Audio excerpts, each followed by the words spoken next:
Getting an export failed error in Pixlr. Whether you're trying to save an edited image, download a project, or export your final design, this issue can be frustrating.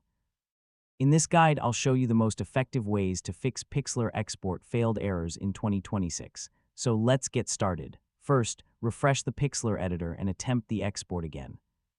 Temporary glitches or interrupted sessions can sometimes cause export failures. Large image files require more processing power during export. Try reducing the image dimensions or export quality and see if the file saves successfully. If you're exporting as PNG, try switching to JPG or another available format. Yeah, certain export formats can occasionally trigger errors depending on the project. Make sure your device has enough free storage space.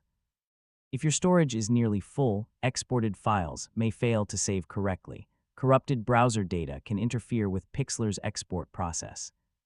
Clear your cache and cookies, restart your browser, and then try exporting again. Extensions such as ad blockers, privacy tools, or download managers may interfere with exports. Temporarily disable them and test the export feature again. Some browsers block downloads automatically if they detect repeated export attempts. Check your browser's download settings and make sure downloads are allowed. If the export still fails, open Pixlr in another browser. Chrome, Firefox, Edge, or Safari may handle exports differently. If your current project is causing problems, save a copy or duplicate the project and then attempt the export from the new version. Sometimes project-specific issues can trigger export errors. Sometimes export features stop working because of temporary Pixlr server issues.